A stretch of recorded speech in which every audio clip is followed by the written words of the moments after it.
So I'll share with you a story. It's actually the first question that I ever got as a rabbi. I was a new rabbi living in New Rochelle, New York, and this was the first question I got in my rabbinical career. Saturday morning, I go to the early minyan, the Hashkama minyan, and I get home pretty early. I'm out in the front yard with my kids having a fun time, and I see a woman walking to synagogue who looked visibly distraught. I could tell something was wrong, something in the way she was walking, and the demeanor in her face. And I go over and I say, "Rebecca, is everything okay?" And she starts to sob. And she says that she had become very connected to her pet dog over the years, and her dog was very ill, in tremendous pain, dying. And the doctors recommended that she terminate the dog's life, put it to sleep, and she was very torn. She didn't know what to do. She didn't want to kill her dog. She didn't want to watch it suffer. She says, "Rabbi, what does the Torah say one should do in this scenario?" It's a good question. And there's a verse in the Parshat, the Torah portion of this week, where it speaks of a case where you see an animal, a donkey, let's say, which is clearly overburdened. Whoever loaded up the sack on the back of this donkey was cruel, put on too heavy a burden. And you see this animal weighed down, being crushed beneath the burden. And the Torah says it's a mitzvah to help alleviate the suffering of the animal, help unload it, make sure that its pack is comfortable on its back.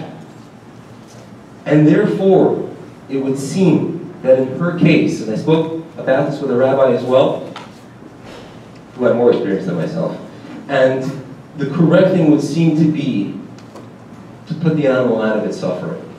Make sure it shouldn't suffer anymore.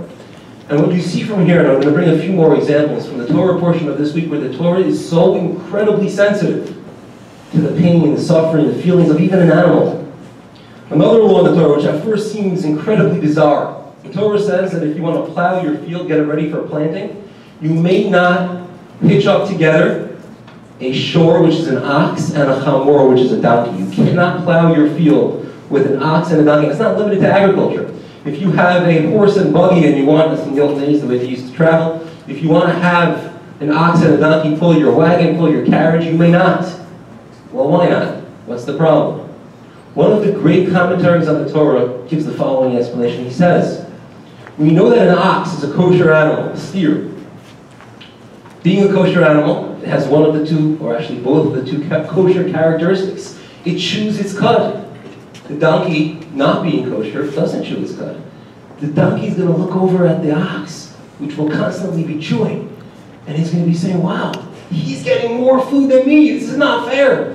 And he'll feel bad. The donkey will feel bad. Sensitivity to the feelings of animals. As a matter of fact, our great leader, Moses, by the way, the Great Lakes, just trivia tidbit, the Great Lakes spelled the word Moshe. Michigan, Ontario, Superior, Huron, and Erie. So in school they tell you Holmes, tell them it's Moshe. Great leader of our people. He started as a humble shepherd. And one day a little lamb ran away from the flock. A little lamb in the desert was not going to survive. And Moshe runs after it. He runs up the mountains, down the valleys, chases after this lamb. And when the lamb finally stops, it's getting a little drink at a river, at a rivulet somewhere in the desert. And Moshe, instead of scolding the animal for running off, scoops it up and says, oh, you were thirsty. Let me carry you back to the rest of the flock. You're so tired out from this chase. And God said, if that's the kind of shepherd you are, you're going to be the shepherd of my flock. And if this is the way we're meant to treat animals, be sensitive to their feelings, what's even more important than animals? As people. This is meant to teach us how we're supposed to interact with each other, the sensitivity. You know, Rosh Hashanah is not too far off. It's a time of introspection and reflection. We're meant to improve ourselves. Now, one of the key areas that we're meant to improve is our interpersonal relationships. We say a kind word to someone who has failed, encourage them. I'm sure it'll go better next time. Or be sensitive to not flaunt things that we have in front of others who don't. We're the light unto the nations. And the way they're going to judge us is how we treat other people. If we're meant to treat animals with incredible sensitivity, friends, we're meant to treat each other with even more sensitivity. Good night to you all.